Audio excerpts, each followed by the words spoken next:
Well, it's easier to give up when you're full of fear, too. Oh, yeah. When you're full of what Joel was just talking about, when they're dropping you out at 5 a.m. Yeah. No house, nowhere to go. Your mom and dad don't even want to pick you up no more because if you've been there, somebody, all these things, and there's nothing, and we can't, and we beat heads against the wall figuring out why people can't be successful out of jail.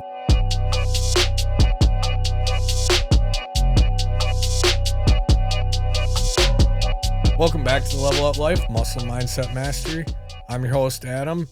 Thank you for tuning in. Thank you even more if you watch till the end. We really appreciate you guys. Got some return guests and a newbie, as they'd say in the hoose cow or the jail, fresh meat. So we'll start with you, Aaron. Welcome, Aaron Falkowski. We got Joel Hensel back and Buddy Yancer. Welcome, guys. Good to be here. Good to be Thanks, here. Adam. So a unique topic, kind of, it's not, stuff like this isn't happening really across the country in many places. And we get to be a part of it, which from our perspectives, I know spent time incarcerated and then being able to go back into a facility and bridge the gap to try and help these people that are incarcerated now improve outcomes when they get out. It's pretty unique, and like we were talking before, it can be traumatizing. So I guess let's start with, what's your role in the recovery pod? We'll start with you, Aaron. My role as a recovery coach, to go in there and just try to maybe talk about community resources and stuff, spirituality, kind of a broad base of what we do. I work for a place called the 1016 Recovery Network. So as you know, we go in there and we try to just kind of do what we do at the inpatient where I'm at. Try to spread the good word, try to get people to, hopefully when they know when they get out, they got a place to go to, people to turn to, just like, all of us, what we're doing for the community. So, yeah, that's pretty much my role.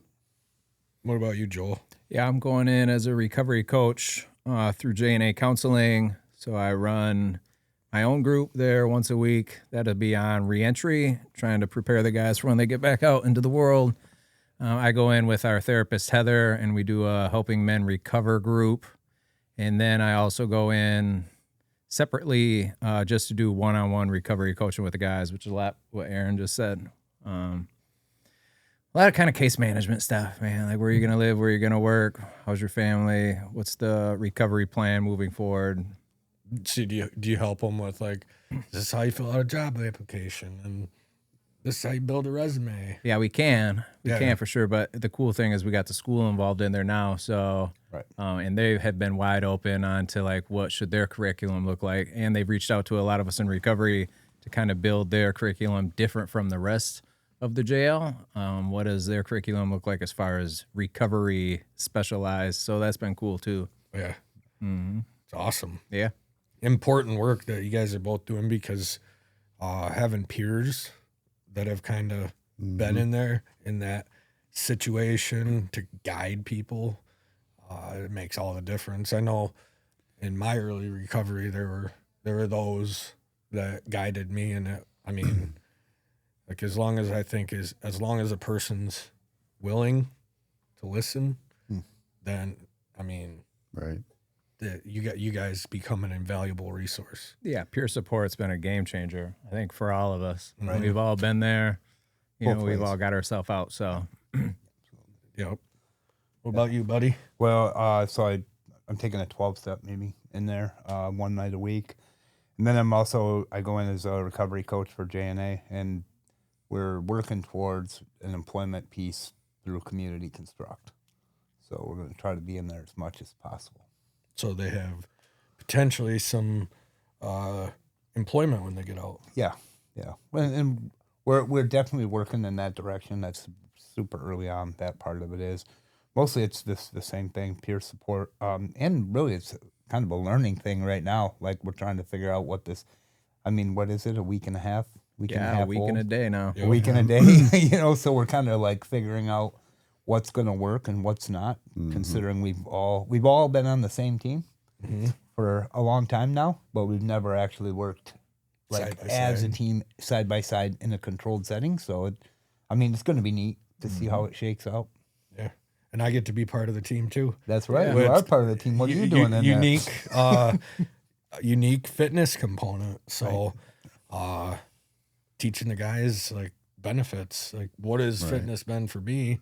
It's a decompression. It's a coping mechanism. It's I built some really good, relationships with people through fitness that I wouldn't have done. I wouldn't even have met these people if I wasn't inside the gym. So, in what I do as a trainer, I mean, I get to develop relationships with people, and I think there's a lot of parallels in what I do and what recovery coaching is. I think if you simplify it down, it's just creating connections with people, and your expertise, my expertise, for my clients and for your clients, it's a two-way street, like you said. Yeah. Because I've learned so much from my clients business-wise. It's insane. Like business owners, successful businesses, they're like, hey, Adam, I think you should look into doing something like this or that. And I'm like, I didn't even know that was a thing. So it is a two-way street. But back to the jail stuff, if from my perspective, if I can have guys like this come lift with me when they get out and they really embrace the fitness component, maybe it'll help them like it did me. Right. Because what is this?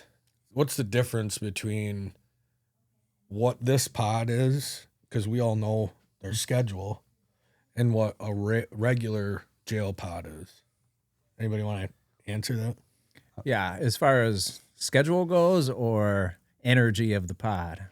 Yeah, both day to day Yeah. and energy. So we all know, and maybe not all the public knows, but jail is a lot of just sit around and wait. And it's kind of up to you to be as involved in your life as you want to, or you can just lay in your bunk and eat ramen noodles all the time and wait for the time to go by.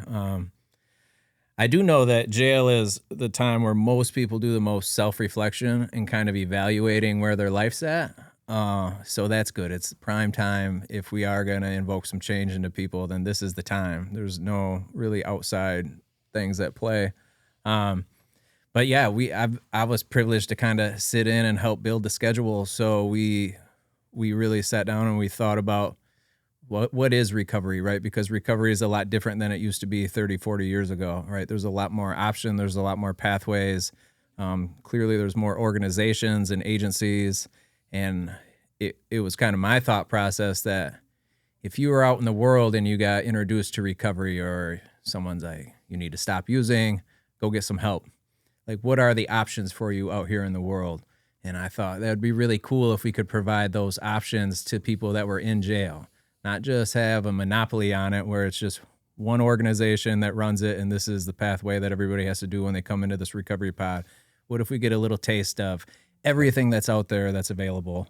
So that's what happened. They started reaching out to all you guys and a multitude of other people to get people involved. So there's people that are going to be in that recovery pod that is more knowledgeable about the recovery world than people out in the recovery world out in the world. Like, they're going to get a little taste of everything through Zoom, through in person, and that's pretty exciting. As far as the schedule goes, we have everything. We have 1016 coming in.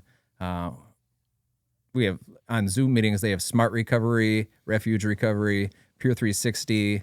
We'll bring in NA and AA on Zoom as well. And we also have NA and AA coming in-person meetings. I think Refuge Recovery meetings are coming in. And that's just kind of like the peer support that is there, right? We have a chaplain coming in. JNA does Helping Men Recover. They do a trauma group. What's Camille doing? I know we're not supposed to call it art. Creative processes. Creative process. So she's doing a combo of like, she's a yogi. She does yoga, she does stretching in there to kind of start the guys out, and then various art. Nice. Right, that can, art can dig some Soothes the stuff soul, up. right? It can, Yeah. Yeah. it can help you process things. It can, I know music for me is that too. Sometimes I listen to a song and it helps me get through something. So Yeah. I know. So while building the schedule, we have something every morning, every day after lunch, and currently almost every evening as well. Like there's something all throughout the day happening with outsiders coming in. And I thought that was a pretty big change. wait, from, when do they play cards? When do they play spades? That's what I thought. Man. Like, where is the downtime, right? And there's still a bunch of ideas floating around about what else to do, which is really cool. Well, shout out to the captain and the sheriff for allowing us to be so open-minded with all these ideas. But I asked them today. I was in there this morning, and I asked, because they've been there for a week now. I said, "Is it too much?" Because it's not like jail, jail, we don't have a routine. You get your food, and that's about it. You get Med counted, pass, and yep. A lot yeah. of stimulation going on there. Yeah, so this is a lot for 1 week, and there's 10 guys in there right now, and they all agree that it's not too much. Like they're all for it. So That's really good because I was actually kind of worried that some of them would struggle with that because we all know once you're booked in, you go into jail mode. You have to survive. Right. You go into jail mode.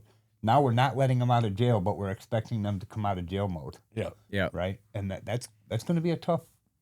We've all been there. That's going to be a tough goal for some people. Right. To still be locked up and you come out of jail mode, get away from the card table, get away from the lying and the bad behavior and all the stuff. This is just appreciating what the guys are going through right now. This is a huge change. Yeah. That I will tell you this: as many times as I was in that jail, there was only maybe a half a handful of times that I was ready enough. I was in enough pain that I would have been ready enough to make some kind of change like this. yeah. Out of the 40-some bookings in the Midland County Jail, maybe 3 times I would have been like, yeah, I would like to try that. Right. Most times I would have just sat down. I was going to say, just having people come in from the outside, come to the inside and give them all these options. Whenever I was in jail, I was like, I never had them kind of options. I don't even know. But has it been like both the last 10, 15 years that these options really been on the table for people? Because I remember the old jail, no options. You went in, you sat, and did nothing until Became a better criminal. Yeah, that's what you did. Yeah. That's what you did. But now, the community offers so much more than what they used to. Because the realization that if we don't help these people out, then when they get out, what are they going to do? Right. Get right back to it. And I'm one of these people that was guilty of that. Until the very last time they gave me that option, and I took the program, recovery court program, and actually I used these two guys right here as my guiding posts when I got out. I'm all like, look at them, because they were in the program before me, so they're getting ready to transition out as I was just transitioning in. So yeah, Right. Well, and that's kind of, you go back to the recovery pod, and all of us have been where these guys are. So when you see, I remember my first meeting back from treatment, walking into a room, and the embrace that I felt from people I knew, people I didn't know, and just people that were doing it. So seeing people make a life for themselves, it just proves that it's possible. Right. Going into the schedule, though, I think that's huge, because every time I have, had success throughout my using years, and then even when it was just abstinence, like in prison and in jails, and when I'd get out, when I would have success, there was a core component, and it was, I took all this chaos of my life where I was just doing whatever, and I had a schedule, I had responsibilities, I had, I credit Recovery Court for the way that that's built and how rigorous it is. Like, it's overwhelming at first. I remember when I got into it and I was like, I don't have a license. I got to do what? I got to drop. I got to report. So I have to coordinate ride to go drop. Okay, I can have that person just drop me off to report to the coordinator. Then I have to get to a meeting so I can walk from here to there. And this is where the fitness component comes in for me, because I look forward to it, and I could always just place that within my schedule when I had a few hours. So then, like what the guys are experiencing in this pod is, my day was full. You don't have, when you're busy doing productive things for, whether it's self-improvement, building a business, it can be anything like that. When you're busy, you have less time to kind of squirrel and get yourself into trouble doing dumb shit. Well, I talked to them on Wednesday when I was in there. You know, some of them, and I think a key component about what was always said detrimental about jail is the drugs wore off, and I was sitting there locked in a little cage with nothing but criminals. All I could focus on was what I had done wrong. Right? And if I would have been in a recovery pod trying to do something different, I think the trauma aspect that we were talking about just before we started today could have been a little shifted. Yeah. Yeah, like Joel said, that's when you're in jail, you're doing a lot of self-reflecting at that point, right? Yeah. So if you don't have anything else to do but sit there and think about and reflect, that almost can drive you crazy in a way. With all this stuff now going on, it gives people, things to think about. And we only know what we know, right? When I went to jail, I only knew the lifestyle. So even if, which it didn't happen often, but even if I had this little fleeting thought, maybe I want to do something else, like my self-worth and my code tell me that I'm not allowed to, right? Plus, I don't even know what other options there are. Right. You know? Don't they call it harmful core beliefs? Yeah, absolutely. Yeah. If we we tear all that down. But how hard is that when you're in a pod and you're, in prison where it's like fight or flight all the time. Yeah. You can't go into a healing mode when you're like, everybody's trying to hustle each other, and it's it's no the longer, opposite, actually. Yeah. If anything, we get stronger in those beliefs. Yeah. And a lot of glorifying going on in there too. Yeah. A lot of storytelling, right? Yeah. So. Yeah, I love when Buddy brought up that we're expecting them to not have that jail mentality.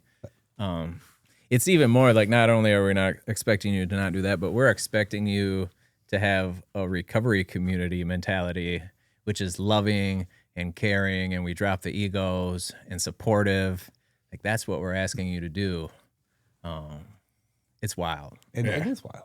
I mean, they're signing up for, and I was in there for like 2 hours on Wednesday. I had an hour time slot, and I was in there for like 2 hours and 15 minutes.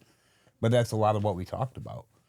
We're like, this is going to be hard, right? Because here's on the flip side of this: they're in a cage, and we're all coming in here and kind of picking at some very sensitive subjects, and you're going to have to not snap on the man next to you or the COs. It's not their fault, right? The COs are here because they want to be here. You're here because they want to be here. Right. We walk that down, because this is the other part that we're going to have to all be careful about to just appreciate their situation. Yeah. We're literally opening up wounds in a cage.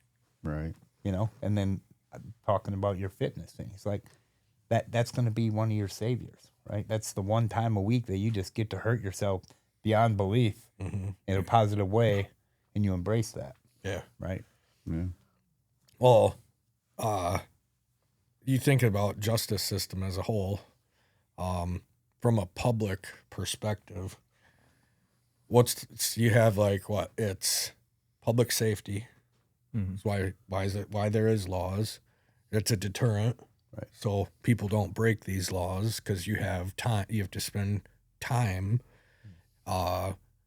It's supposed to be rehabilitative, but anybody who's been incarcerated, not in a recovery pod, can vouch that it isn't necessarily rehabilitative. And I've done PA 511, I've done phase 1, phase 2, and those weren't really like.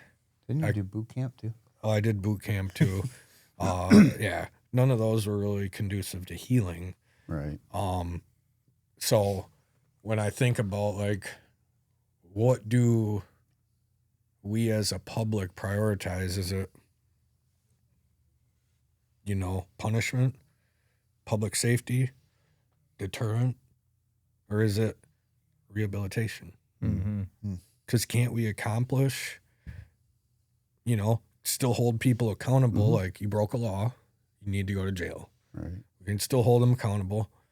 We can still create a safe public atmosphere by holding people accountable. It still becomes a deterrent, but rather than just throwing people in a pod or a cell Yeah. and just saying, like, well, you have 2 years, you have 90 days, you have 6 months to sit here and think about what you did. Wouldn't it make more sense that more places would be more proactive with actually, how can we rehabilitate these people? Right. Mm-hmm.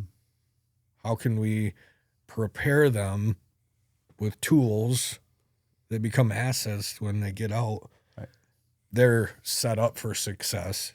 Then they become assets to the community instead of liabilities. Mm-hmm.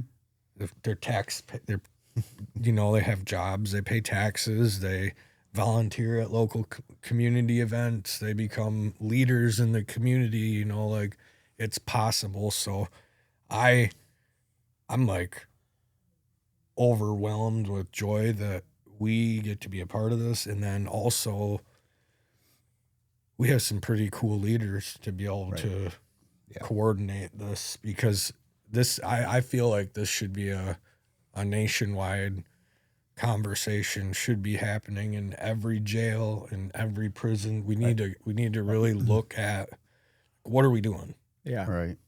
And I think we're there, right? Yeah. As like the four of us and everyone that's been part of this recovery pod, it's going to kind of be our job to like promote this, and there's no doubt that it's going to be successful in my mind, right? Mm-hmm. But to really dig to some of the key points, one of the key points that really comes about is when you're talking to guys in jail, and I had a good upbringing. I had parents that were well involved. We're going to be the first time in some of these people's lives that somebody's talking to them differently, right? Many of them grew up with families that there wasn't a lot of values, or, there wasn't a lot of stuff to work with. And like, we're going to be the ones that are out here talking about that. And then working in the juvenile center, with what you just said, I see it. Some of these kids, they're kids. Yeah.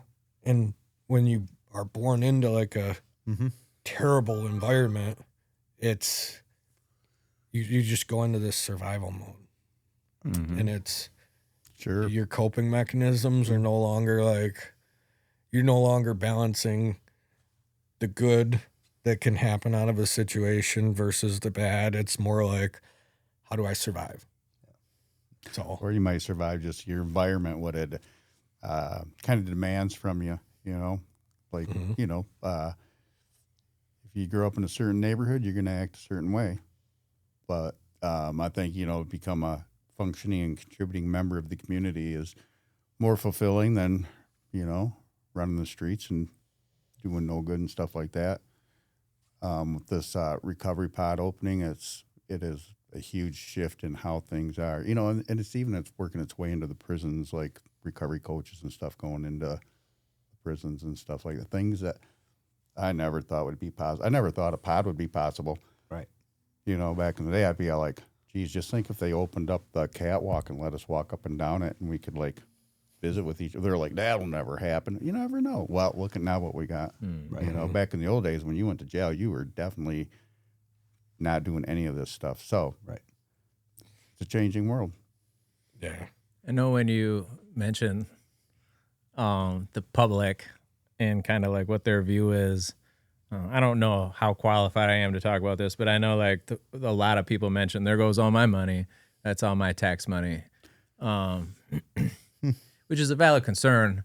But I do know that the great thing about recovery in general is how much it's ran on volunteers, right? Most of my peer support through the majority of my recovery, which has been 9 years now, I haven't spent $1 on any of my recovery support. I'm not saying there isn't any money that goes into this pod, but so much of it is volunteer led with our support groups, the Zoom meetings that we do. like I said, I'm not qualified to talk on the budget for the recovery pod, but I will say, like, in the beginning stages of planning it, it was mentioned multiple times, like, there's no money for this. Yeah. So make it happen with no money. Oh, you know, it's going to save the community money anyways, you know. Absolutely. So with people not being incarcerated, not having to feed them, not having to, you know, so all that stuff. Now they're out there getting jobs, working, contributing, and putting money in. So And it's not like we're out there picking people up off the street to bring them to the recovery pod. Right. Right? That's not the way that's working. They're already there. They're already feeding them. You're already got guards. All the expenses are really the same in that regards. Yeah. That's the healing component, though, that if you, in the big picture, Right. so just reflecting on my journey, I went in 05, bonded out, went back, got sentenced 06, 90 days. Went in 07, spent 7 months between jail and boot camp, got out on tether, reoffended, went in. It was 18, 19 months in a row. Got out, got on probation after I was off parole, you know, had a couple one-nighters. Fast forward, got in trouble again. So it was that time, the final time that luckily drug court, recovery court was established. And I was offered this opportunity. And they're like, I've done outpatient, but I'd never done the inpatient component. And I'm like, yeah, I probably need treatment. I probably need, what's the length? 90 days. Okay, sign me up. I'm ready. And that allowed me to heal, which I can't even imagine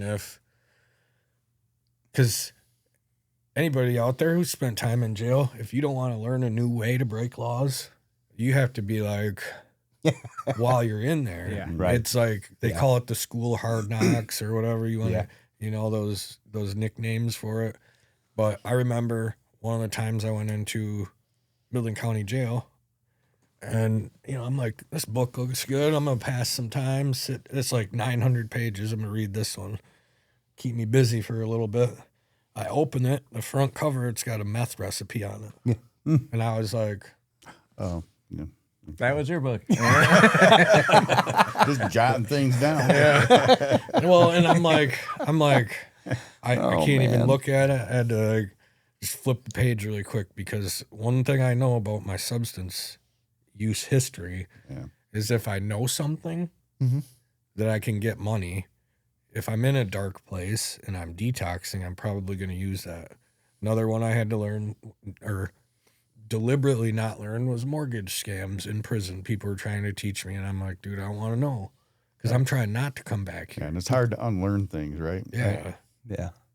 So, the fact that if you can start that healing process before you're even released, I think in terms of overall recidivism, I think it'll go down.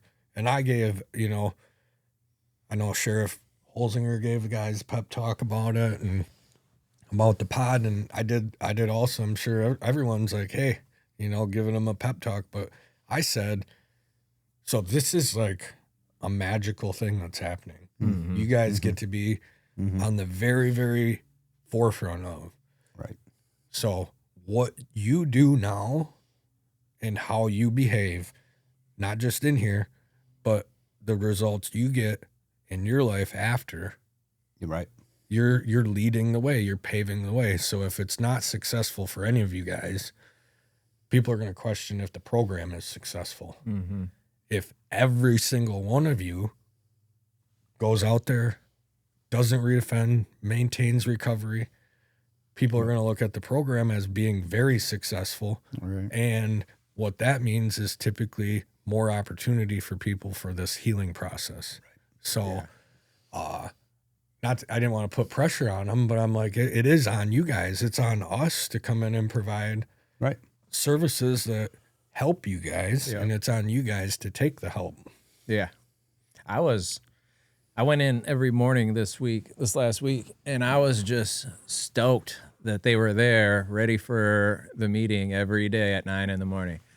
Because I don't know about you guys, but after breakfast, like I'm going to bed. I'm going to bed till lunch. Yep. And I'm trying to sleep most of my time away. I'm right. So what a great start. Like you guys are showing up, and that's part of it, right? That's what we tell the guys, keep showing up inside and outside. So yeah, I like to pump us all up, all the workers and the services provided, because we're doing great things. We're helping people. But like Buddy said earlier, like the acknowledgement goes to those guys that are making it happen, that are actually doing it. It's their program. Mm-hmm. Well, So it's hard. That part is going to be hard, staying in jail and turning off jail. yeah. But the really exciting piece to me is, so I'm an H&I baby, right? Like I got clean because, and I was on my way to prison. I mean, we talked about this lots of time, and I was happy to get out of my family's life. I was like ready to get out of my family's life. I was in D-Pod. There is nothing spiritual or healing about D-Pod, right? And I heard the message, the 12-step message of recovery for the first time, and instantly I wanted something different. I'm excited to see what happens when they hear it in a better environment for a period of time, and then they get to go to treatment. Oh, yeah. I'm excited to see what the process looks like, because I know I've been doing this a little while, and I didn't, like I said, it was D-Pod. I heard the message in D-Pod, and I figured out how to get here. I'm super excited to see what happens to those guys who don't have to live through D-Pod for the first 3 months of their early recovery. Right. Now let's take a moment to thank our sponsors, Pine Haven Assisted Living. At Pine Haven Assisted Living, they believe in making every resident feel at home. Nestled in the peaceful countryside of Hemlock, Michigan, they offer compassionate care in a family-like environment where residents can enjoy independence with the support they need. Registered nurse-owned and operated, their team provides personalized care, home-cooked meals, and a range of activities to ensure your loved ones continue to live a fulfilling life. They also have alpacas and llamas on site to enrich the lives of their residents. Experience the warmth and comfort of Pine Haven. Call them today at 989-295-6632. That's 989-295-6632. Or you can visit them on their website at pinehavenassistedliving.com. That's pinehavenassistedliving.com for more information. Now, back to the Level Up Life. Well, there's so much that you don't know while you're in jail. For most part, you don't know what's going to happen. Right. So you're sitting in there waiting until sentencing day. Everybody's situation is different, but for the most part, jail sit and wait a lot. But if you do start to plan life afterwards, you don't have access to find answers to your questions anyway. Right. Like if I don't have anywhere to live, well, you can talk to your probation officer when you get out of jail. You can figure it out then, or whatever the answers may have been while we were in jail. Now, I mean, I don't even know. I had a guy ask me today, am I allowed to start my medication before I leave? He wanted some medically assisted treatment medication. I said, yep, we'll be able to make that happen for you. We have 2 guys in there right now that want recovery housing applications from Aaron. And these are like, you get answers to these now. You guys get to plan. That was never an option before. Right. Maybe Takes we out can the call to unknown. we can call the outside and have our people do all the legwork. Yeah. And because we've always not we, other people have always wondered, well, they just got out of jail. Why didn't they make it work? It's like, because they got dropped. Yeah. With nothing, no place to live. There's no answers in jail. Put the clothes on that you came in and That's right. And they and let hit you the bricks. out the front door. Yep. yeah, and then there's nothing. Then but- this way, we're actually setting somebody up. Yeah. Yep. Like, Yeah. Well, yeah, absolutely. Now they get to sit there and within the pod, they can talk about things that they know. Like me, I had no idea about recovery court. I knew about J&A counseling. I didn't know a whole lot about 1016. It was my last round in jail that all this stuff started coming at me, so I'm getting all this information, processing it, trying to figure out what I want to do, hoping and praying that it's going to come to me with the program. Yeah. Because prison's definitely on the table.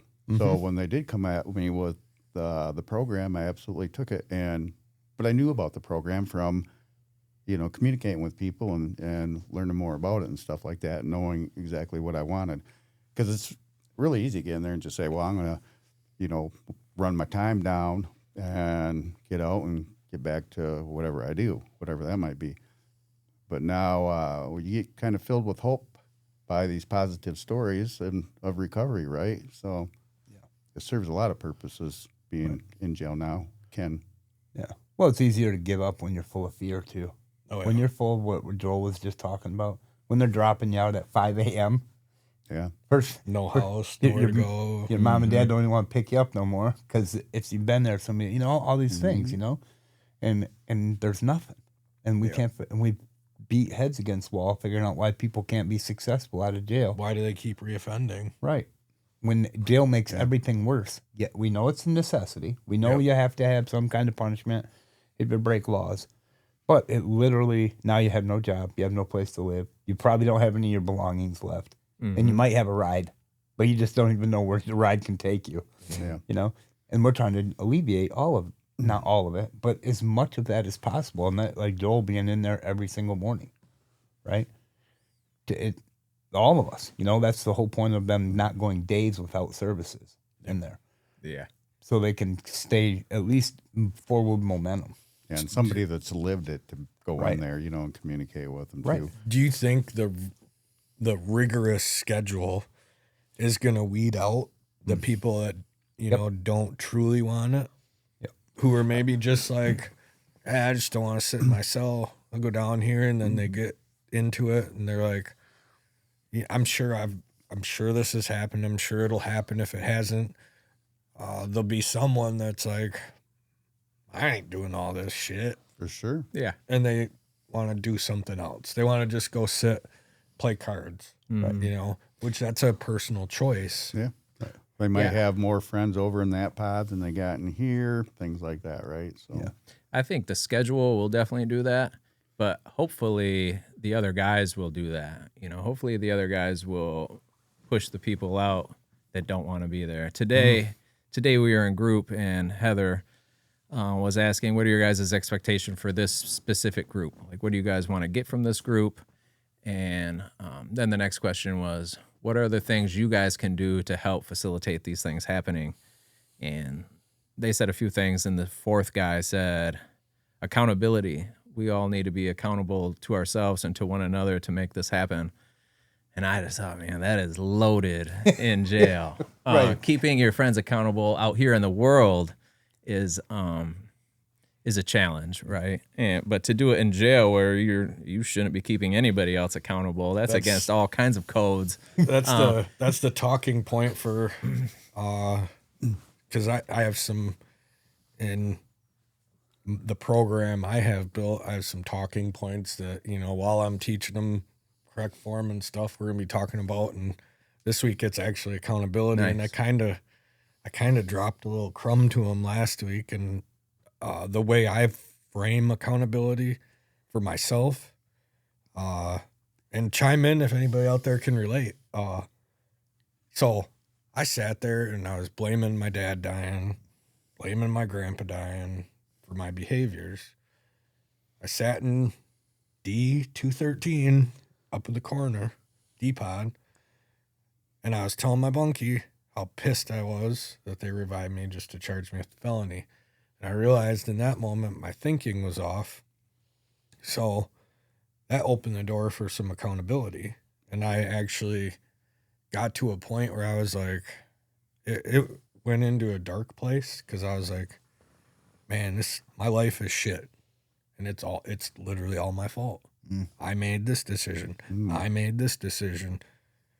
But the kind of kicker for me was like, also, I did all this, but also I have the keys, and my hands are on the wheel to what I want in my future. Mm-hmm. So along with accountability comes power. Yeah. You get to choose where your life goes. Like, I think that's the awesome part about, and we've talked about this since the very beginning, it has to be volunteer. mm-hmm. Yep. Because that's where the power comes in. Yep. You know? And I think, Go ahead. Then that's where you see it, right? Is Yeah. people who are, and you know, anyone who volunteers to do this at least has some kind of change on their mind. mm-hmm. You And I think what you said, you know, that atmosphere will kind of push people out. If they're not willing, and you created that atmosphere among the other guys where they're talking about accountability and like, these are the conversations that happen when there are no services there and it's just the guys, you know. Yeah. It'll either push these people out or it'll act as that hand reaching down to pull them up. Like, hey man, what do you want? Do you want change? Yeah. Do you want to go? Well, you're 42 years old. What do you want to do? You want to get out and reoffend and come back and just perpetuate this cycle that you've done your entire life? What's the choice? Yeah, that's crucial for it to be successful, is that's the energy in there. The right people, even a couple of the wrong people that are willing to get picked up. But I think that's everybody that's involved. We hope that that's what happens, and that's the environment in there. Well, let's be real. As I'm running groups or doing things, I hope there's just one or two people who are like the wrong people at that moment. Yeah. Right? Because it gives you something to work with. Yeah, absolutely. Right? If everybody's in there like, we're all doing this, it's like, we need something. We need somebody to have a little bit of bad behavior so we can talk through some scenarios that don't normally get talked through. Yeah. You know? None of the people might look at that and think to myself, I don't want to do what they're doing. Right. So I'm Absolutely. going to try to, yeah. I have something kind of off topic. Again, I don't think I'm qualified to talk about, but I've read a lot of Facebook comments about the pod. And I feel like we're doing somewhat of a disservice if we don't at least address it. And that is what the jail does for female inmates, because this pod is only offered to males. And there was a lot of comments. Of course, it's for the males. It's not for the females. And Oh, right. which is true. Like we wish the recovery pod could be available for everybody. But I think the general public doesn't really understand kind of the layout of the jail and what's going on with the jail. But You can't house Right. men and women together, period. so the female pod only has, I don't know, 30 females in it. Yep. And the rest of the jail has a couple hundred, almost 200, I think, of men. So the ability to make a whole separate pod just for females. Right, because it's Midland County residents only. So Yeah. there's 30 women in there, but only 8 or 10 at the very most are Midland County. Right. Right. So, but I do know that there's talks about like offering services to the females that would be online with the same services that the males are meant. Obviously, there's things that have to go into that. And the recovery pod just opened last week. So they're going to wait to see how that goes. But I do know that there's already more recovery services offered to the females just in the past this year than there has been previously, with PA 511 and Pure 360 bringing a group in for the females. I believe Celebrate Recovery was doing one for a while. Yeah. And we're trying to get one of our coworkers in there for, female recovery coach. Nice. So I just want to touch. I don't know who's watching this. Yeah. Right. But it's certainly in the conversations that I've been involved with in the jail. Right. It's never like, let's just do this for the men, you know. Right. It's just what logistically has worked. Right. Just And the obviously, mental pace the women have for, yeah. Fortunately, we got a whole bunch more guys in jail. And, but I know, however successful this pod is, which we all kind of agree it's going to be really successful, that trickles into everywhere. Right. Hopefully other communities as well, but also to the females as well. Right. Yeah. And I mean, that's just it. Like, it's got to start somewhere. And let's, just because I don't know any other way to be blunt sometimes. It's like, Joel and I have been working on this off and on for 7 years.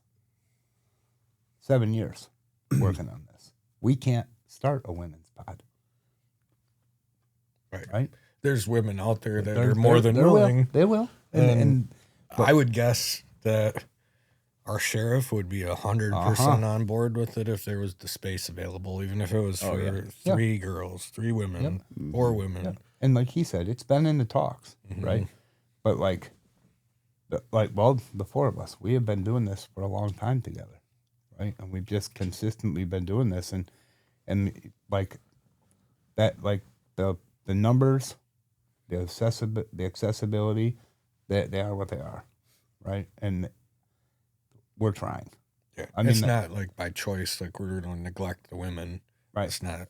Yeah. I think that's the point you were making. Yeah, when you asked us if we wanted to come talk, the 2 points I want to talk about was money and the females, because that was the negativity I seen on Facebook. Other than that, it seemed like the community was fully behind it. And how can you really not? You know. Well, and So I think that gets into overall, like with substance abuse, with recovery, with getting out of jail. I think the in mental health in general, I think through, a lot of work and a lot of vulnerability from people, I think the stigma slowly coming down. Right. And I think that's why the community is so supportive. yeah, I remember 20, 30 years ago that we just had to hide. Yeah. Yeah, that was it.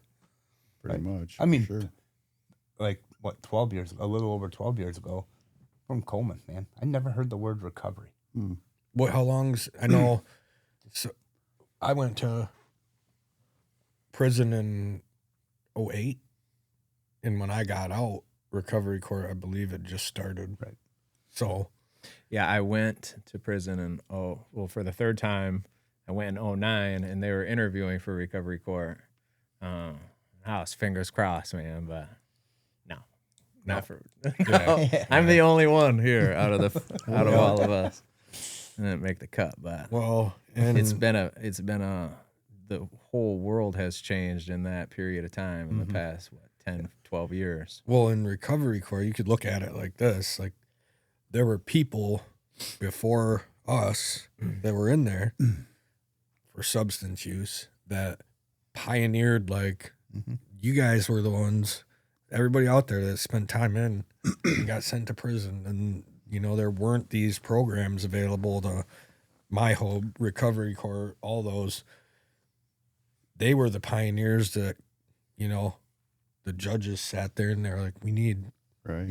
something, Yeah.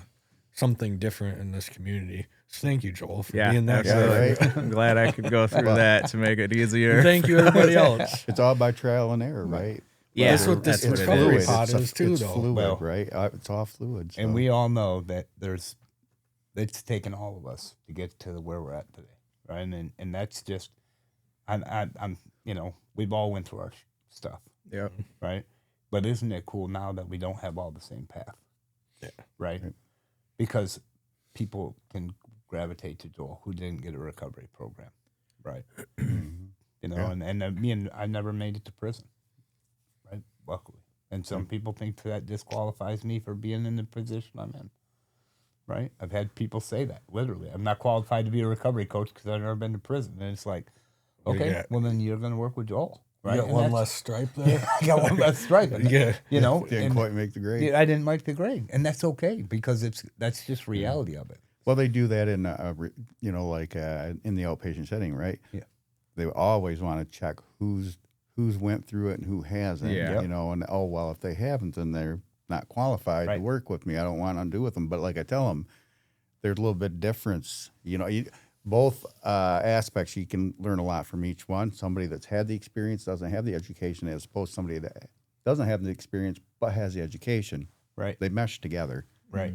Oh to yeah. form one. Really is what it is. Yeah. Well, and I think it's funny because as we sit here, we know each other really well. Our approaches are completely different, Yeah.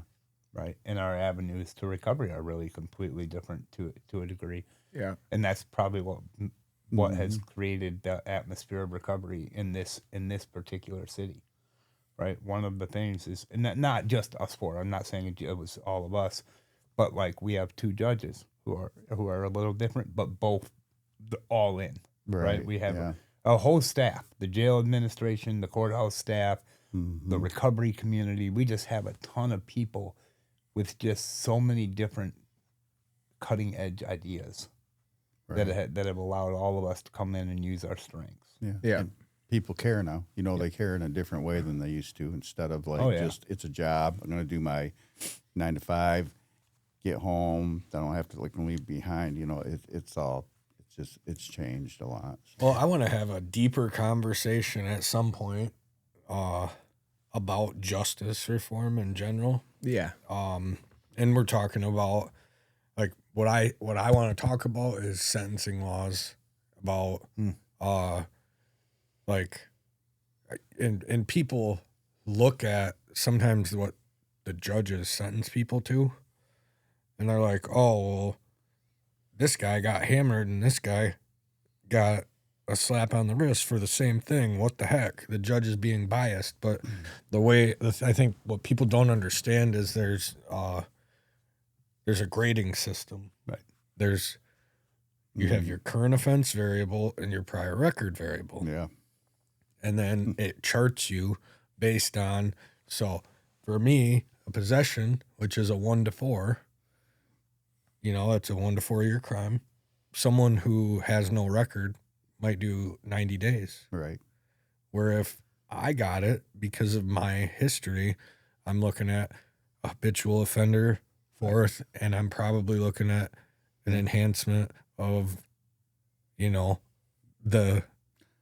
truth in sentencing minimum.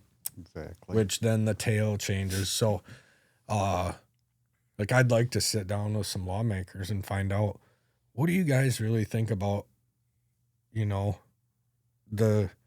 our crimes here, like in the laws and the sentencing, durations. Maybe we have a judge and a politician and a lawyer or, a prosecutor on and talk about these things, because I think it's important that we address and reassess, are these correct? Are they still valid? Like, right. With all the resources The change available. with the times. Yeah. and I don't want to discredit my wrongdoing in this, but I have a hard time believing that a forgery charge should have a longer tail end on the sentence, which it's a blue collar crime, or excuse me, a white collar crime. Forgery has a longer tail sentence than a CSC charge, where there's a victim and then there's actually a human being harmed. Right. So it was confusing to me to see people getting less time than me when I went to prison for like sexually assaulting a minor than what I did was, cashed a stolen check. I mean, not to say that's not wrong. I was 100% in the wrong, but our crimes lining up with Right. Yeah. the punishments. Well, I think with the other side of that is the resources are different now, hugely different. So why are we not revisiting the way we sentence Yeah. in lots of areas? Yeah. Right. Because when you're just planning on, we'll throw away the key, they committed a crime. That's the punishment is they committed a crime. This is what happens. But if we're talking about reform, all that should be under revision. Right. And I think we should be having hard conversations about what the stipulations are behind that. Yeah. Do you think it's more freedom for the judges to sentence? Do you think they need more freedom to sentence outside of the Sentencing guidelines? guidelines. Yeah. Because I know, like, I got the max of my minimum guidelines. So I had, for when I went to prison, it was 7 to 23 months. I got the 23 months. So that was my truth in sentencing minimum. Didn't matter, like, how well I behaved. I was doing 23 months. Do you think if the judge would have sentenced me to 24 months, I could have appealed it and potentially said, Because he went over the guidelines. he was right? being biased. He was being prejudiced against me. So I think those are in place for a reason, but also, like, I think it just the whole thing needs to be looked at. And the thing that pisses me off, and I don't know if this is 100% accurate anymore, but I don't believe in Michigan, but prisons are privatized. Yeah. And you can actually buy stock. Yeah. In prison systems that the numbers, your prison population goes up, the stock goes up, so people make money. Is that ethical? Right. Is it ethical? Because who had a job, like, did you have a job in prison? Yeah, yard crew. How much did you make per I day? think 18 cents. I think maybe that was the high end. I think if you So- push the wheelchair, you got like 24 cents, right? I was on work crew. I was a baller. I made $2.50 a day. Whoa. I might be off, but I don't know. Yeah, no, like it's I don't remember there being a whole dollar, but yeah. So That's I think tutors made $3. They were the max. Right. But you had to have a college education to become a tutor, from what I understand. But $3 a day. There's no like, I don't know. That felt like slavery to me. I was cutting trees for 8 hours, and Yeah. yeah. Part of the punishment, right? I guess that's what they say. Think. I'm not bringing this up to like. I just feel like there needs to be kind of that magnifying glass. Let's turn towards this and just reassess it. Like, I don't have the solutions, but I will say where there's huge success, I think, in the justice system as far as the court process goes, is the pretrial services. It's game changing. You know, I hear about other counties that have outside organizations come in and they work with the guys, right? The judge says, well, they can go to treatment instead of sitting in jail. Well, then the jail doesn't do anything with that. So outside organizations are having to come in, get the guys into treatment, organize treatment, recovery housing, all that kind of stuff. Our jail is doing that and has been doing it for quite a while now. isn't that Marissa? Yeah, well, yeah, and then Primary Charles roles. works pretrial, but Marissa does a lot of the coordinating to get these guys. And I don't know, when any of us were getting locked up, that wasn't a thing. Right. Like, you go to jail, you can pay to get out, or you sit here till you get sentenced Right. 4 months later. So You know? pretrial is an amazing tool because, one, we've already established these are when people are reflecting the most. You're getting out of jail with a little bit more accountability. And you have people who aren't ready to change, don't love it. But the problem is the judge only can sentence me on what he sees. Whatever's on paper, that's who I am. Right. That's exactly who I am. There's no good shit in there. No. They've just compiled what I've done. So pretrial gives people a chance to prove that they're willing to put a little work in. And then the judge takes that into consideration before he sentences. The thing could be said about this recovery pod, hopefully, as it rolls out, is people who actively engage in the recovery pod can be used for them as an advocate for them. Because the justice system is what it is, and it's there for the reason it is. Right. But for the judge just to have, a folder on me like this thick, there is not one good shred in there. The news, all the stuff I do now. If I was getting in trouble tomorrow, when I go in front of the judge, he still gets the same dozer. Right. He still gets the same folder. He Doesn't doesn't see get any the human side, right? He doesn't say anything about my clean time. It doesn't say anything about what I've done in the community. Right. It's just what's on my justice Yeah. record, right?